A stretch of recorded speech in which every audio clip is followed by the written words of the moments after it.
Bumili as of September 2023, actually, 6 na Forbes homes, okay, Forbes Park property. 6 po na bonggang-bonggang bahay sa Forbes Park. Eh, ang pagkakaalam ko, pag ginugel mo ang mga bahay sa Forbes Park, pinakamahina ang 1 bilyong piso. Doon nilalagay ang pera ng bayan sa basement.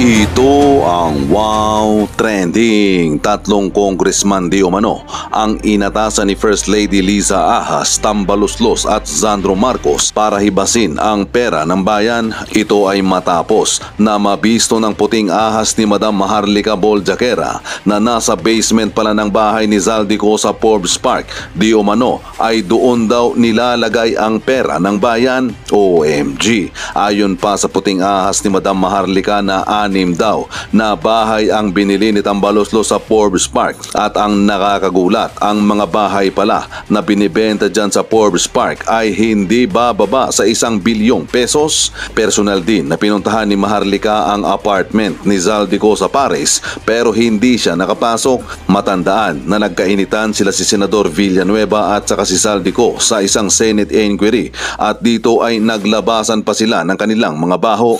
Dito binulgar ni Senador Villanueva ang baho ni Zaldico. Sino pa kaya ang mga senador na tutulong kay Senador Villanueva kung ang isyu nga ng PCSO ay nawala? Sila si Senador Coco Pimentel at Senador Rapi Tulfo. Kaya natapalan na rin kaya ng pera? Kaya ang mga netizen ay hindi nakapagpigil at ito ang kanilang mga komento. Parang barya-barya lang kay Zaldico ang 1 billion at 6 times houses ng Forbes Parks. Grabe, merong pagawaan daw ng pulburon dyan sa Misibis. Dito ko lang nalaman sa vlog mo na pagmamay-ari pala yan ni Zaldico. It's located is an island nearby Legazpi. May laboratory daw dyan. I was watching the electoral hearing in Senate and the cuts, the resource person are telling lies and they are just laughing. Sabi nga ni Senador Bato na mag-usap muna sila dahil magkasalungat sila ng kanilang mga statements. Tuwang-tuwa si Senador Bato, sana maglindol dyan sa Paris at mapuruhan yung lugar na yan para mabaon ang pera. Pero syempre nakakahinayang, kaya nga lang kung di mabawi at mapakinabangan natin, mas maigi pa. Wow, nasa heart of Paris pala ang location, kaya sobrang mahal na mga apartment dyan. Kaya ayoko nang manood ng hearing dyan sa Senado at Congress. Ma-high blood lang ako. Mga magnanakaw, panahon na ang bahala sa inyo. Mas masakit yun. Sana may lakas ng loob ang mga taong mabubuting natitira sa gobyerno. Mag-speak up. Talo pa kayo ni Maharlika. Nag-speak up na. Dapat may death penalty sa mga politikong kurap. Ayan, ngayon may mga ipapakita tayong mga bagay-bagay from Paris, France. Okay, kung saan yung property ayon sa ating puting ahas, which is nasa circle din nila Zaldico Langot. Okay? Okay. Ano muna natin? I-recap muna natin yung pinanggagalingan ng vlog. So dahil sa Jutang Ginin ng initiative na booking si Zaldi at saka si Tambaluslos, si Lisa Smag, si Kuting. So ngayon, nagre-react nga itong sila Senator Villanueva na binabastos yung Senate, at hindi lang ng Senate, binabastos ng taong bayan, niloloko, ginagago yung mga tao, ginagamit ang DSWD tupad, yung mga AIX, yung mga ayuda, sa pakikipagsabuatan yan ng kampo ni si Liza, lahat ang punot dulo. Imagine nyo kanina, nanood ako ng Senate hearing dyan, pinatatawag yung undersecretary na si Monina or aka Pinky Romualdez para magpaliwanag siya na sa doon sa Senate kung bakit ginagamit ng DSWD, okay? Bakit nakikipagsabuatan ng DSWD sa pagbibigay ng mga ayuda, okay? Kasabay nitong pagpapapirma ng People's Initiative. Okay? So, absent siya doon. So, kita nyo, lahat kamag-anak ni Kuting, magkakasabwat silang lahat. So, absent si Romualdez doon. Kamag-anak ni Romualdez, absent kasi syunga-syunga naman yun. Wala namang alam yun, kundi mangangamkam lang din sa kaban ng bayan. So, ngayon, absent doon. So, doon nanggagaling lahat ang ano na to. Itong mga pangyayari sa ating bayan. So, ngayon, dahil sinabihan, nung February 8, sinabihan ni Zaldico, si Senator Villanueva, ito eksakto niyang statement. Dahil nga nakikialam daw dun sa charter change. So ayaw nga nila makialam, di ba, ang Senado, at ayaw lang makialam tayo. Gusto nila linlangin tayo. Ito sabi ni Zaldico. Unang-una, Senator Joel, sabi niya, ay dati naman siyang party list at masyado siyang mayabang ang ating senador at alam naman ho natin kung sino siya. Okay? Tapos sabi niya dito, may kaso daw ito sa ombudsman. Sabi ni Zaldico, si Senator Villanueva. Okay? Ngayon, galit na galit si Senator Villanueva dyan na sinasabi niya na sinungaling daw itong si Zaldico. So, kumbaga naghahalongkatan sila ng mga baho nila. Okay? Pero bago natin i-discuss, mga kababayan, kung ano ba ang sinabi ni Senator Villanueva na galit dahil si Zaldico ay sangkot sa mga nakarang anomalya, may mga kaso, nasabi ko na yan sa inyo. Alright? Nasabi ko na yan sa inyo. Sa unang pasabog natin, I think nasa Paris ako noong November. Hindi ko to naipakita ng maayos ang video na ito. Pero ngayon pinagtiyagaan ko, maiksi lang naman. Mga kababayan, bago po pinatake down ni Lisa Smugs, okay, ni Zaldi, kasama na sila lahat doon, kasama na. Ito sila yung mga black ops ni Lisa. Si Zaldi, si Tambaloslos. Bago po nila pinatake down ang dalawang Facebook page ko, ay may nag-message sa akin na nasa circle din nila. Okay? Nasa circle din nila Zaldi Colangot na siya ay ang asawa ni Zaldi, ayon sa ating source o sa ating puting ahas, mga kababayan, ay doon dinadala sa Paris at sa Forbes Park ang pera nating lahat. Pera ng bayan. So may nag-message sa akin, naikwento ko na to sa inyo, na-expose na natin, na bumili ng bahay o ng apartment sa Paris, France, sa number 31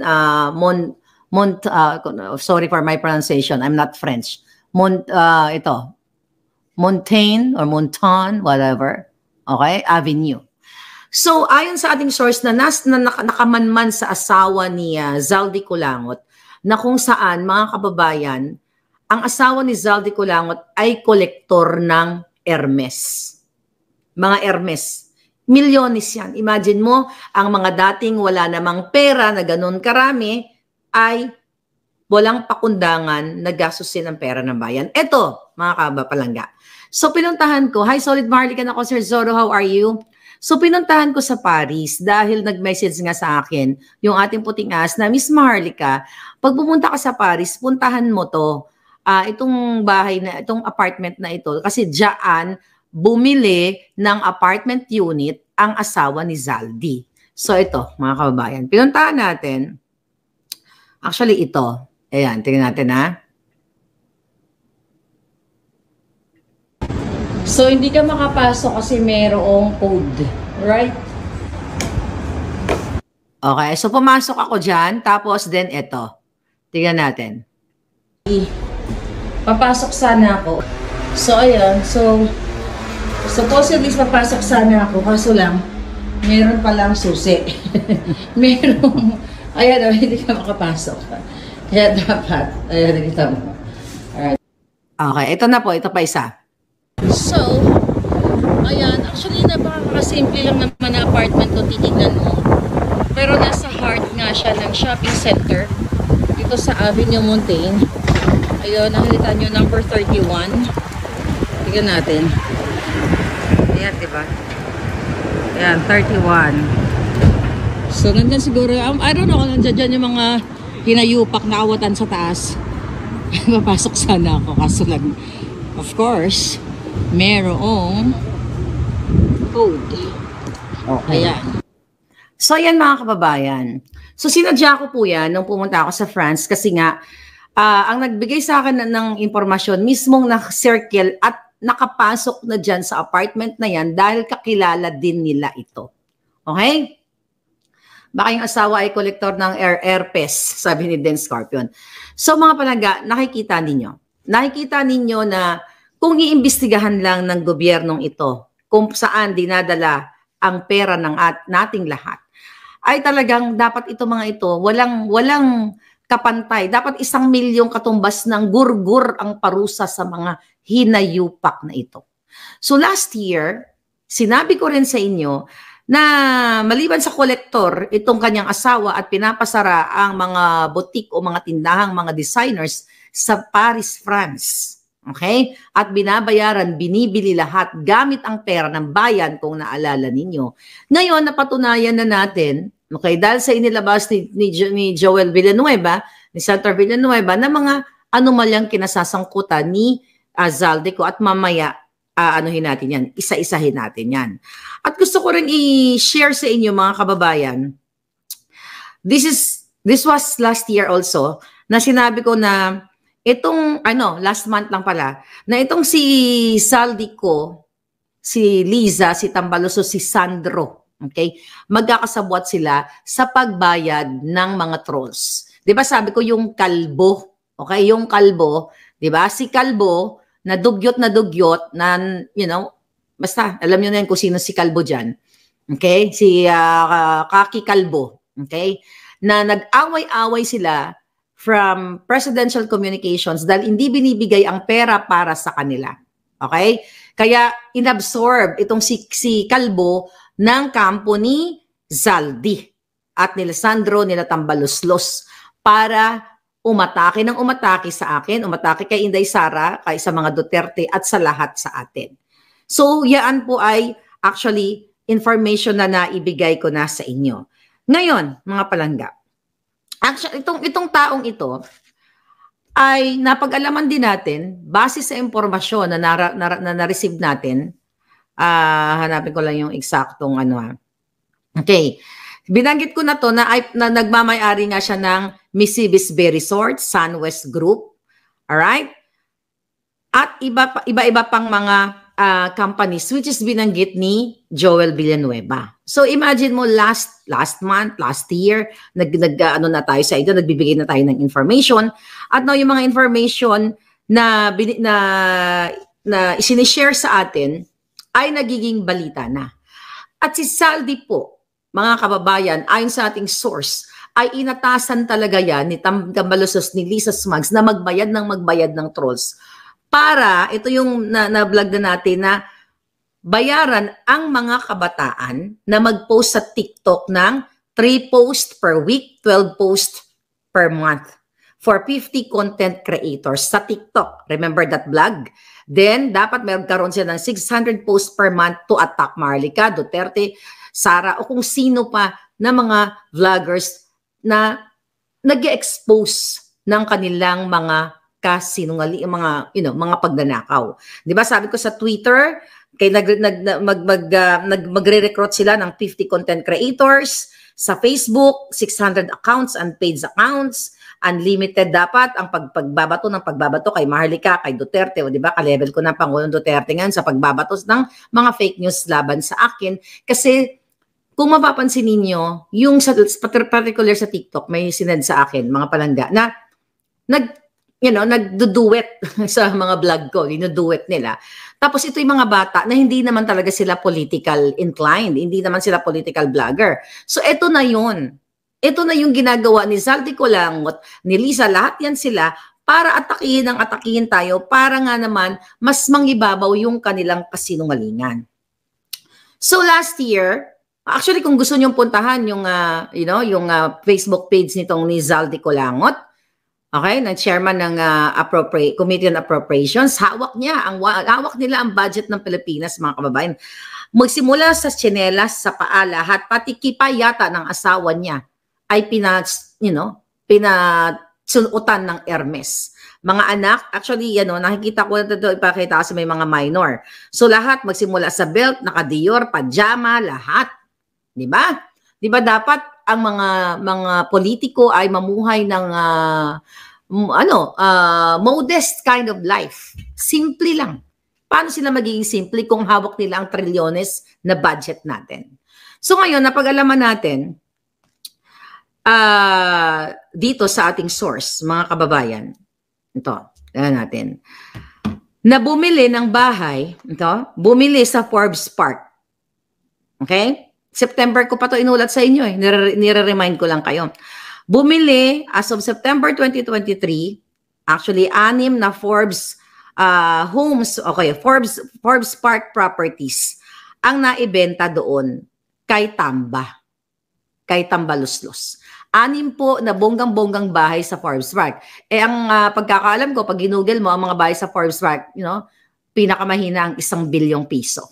So kung 6, let's say kung paimbisigahan ng talaga well, hindi ko alam kung sino pang matino sa buwakan ng inang kuting administration. This is 6 Forbes Park properties o Forbes properties. Ngayon, mga kababayan,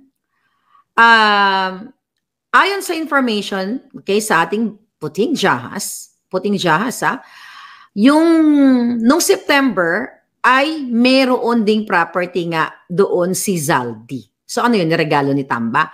At doon sa basement, doon daw po nila nilalagay yung mga budget galing sa national budget. Doon nilalagay ang pera ng bayan sa basement. Kaya sabi ko, Senator Joel Villanueva, total, mainit ka naman sa privilege speech mo. Tulungan mo ang taong bayan. Bakit hindi ito ipaimbestigahan? Itong nakakarating na information sa ating channel na 6 na Forbes properties ang binili ni Tambaluslos at ang iba doon ay nasa pangalan o baka may dami o na kay Zaldi. Okay? At ng kanyang pamilya. Imagine nyo, may bahay sa Paris, may bahay sa Forbes, tapos may mga illegal na negosyo, di ba? May mga kickback. Okay? Itong mga impormasyon na ito, sinabi ko to sa inyo nung, I think, September. Okay? Mga palangga, na lahat ng infrastructure projects sa Congress ay dumadaan sa kamay ni Zaldi Colangot, Congressman Zaldi Colangot, at Congressman Edwin Guardiola, bagong pangalan to, Congressman Edwin Guardiola, and Congressman Momo. Okay? So itong tatlong ito, lahat nasushoot ang mga proyekto, ang mga infrastructure projects sa mga kamay nila dahil sila po ang kasabwat. Ayon sa ating puting ahas, inaatasan ni Lisa Smugs, ni Tambaluslos, ni Sandro na magnakaw, hubasin ang pera ng bayan. See this? So ngayon, sabi ko nga, ano sabi to? Lahat ng gustong magkaroon, okay, ng proyekto, okay, infra project, ay dumadaan sa kamay nila. At papaano, mga kababayan? Umaabot ng what? 52.5% ang tongpats o patong ng mga hinayupak na ito para sa kanila. Imagine niyo, sabi ko nga kung ang budget is 1 million para sa kalsada, tapos ang 52.5% ay kukunin nila. Sa 50 na lang, di kalahati. 500,000. Anong kalsada ang dadaanan ng taong bayan? Kalsadang lastiko, goma, kalsadang warak-warak, dahil kinuha na nila ang pera ng bayan. So ito daw si Momo at Guardiola, parehong kongresista, nakasabwat ni Zaldico, ay long-time partners. Okay? At bagman, okay, noon ni Bonoan. Kaya daw alam na alam nila ang lakad sa DPWH. Alam nila ang kalakaran kung paano humawak ng mga infrastructure budol project, mga kababayan. Kaya ang pera ay napupunta sa kanila imbis mapunta sa proyekto o sa taong bayan. Actually, ito daw si Guardiola ay mayroon ding mansion dito sa Los Angeles. Yan ang alamin natin. Dapat mayroon silang kamag-anak o puting ahas na mag-share sa atin na itong si Guardiola na kasabwat ni Zaldi ay mayroon daw ditong bahay sa Los Angeles, sa exclusive community at top of the hill pa daw, overlooking, di natin alam kung saan ito. So mga kababayan, anong ibig sabihin nito? Doon sa statement ni Congressman Villanueva, ay binanggahan niya, binoljak niya si Zaldico na ang mga kumpanya ni Zaldico ay nauugnay doon sa issue ng Farmally at doon nga sa DepEd laptop. last year naulat na natin yung DepEd laptop na yan. Pero ngayong araw na ito, nakaraang araw, ay napatunayan natin na yung mga information na nakakarating, mga palangga, ay kinalkal ni Joel Villanueva. Sabi ni Senator Villanueva, ito yung kanyang statement. Ngayon po, kakalkalin ngayon ang kanyang mga kaso. Nakakalungkot po dahil kaibigan naman po natin siya, pero po pumasok siya sa away na hindi niya away. Kailangan niya magbanggit ng mga personal attacks at kakalkalin itong mga atraso niya sa bayan. So kinalkal niya. Ito yung kumpanya niyang SunWest Corporation. Tanong ni Villanueva, true or false? Ito po ba ang isa sa pinakamalaking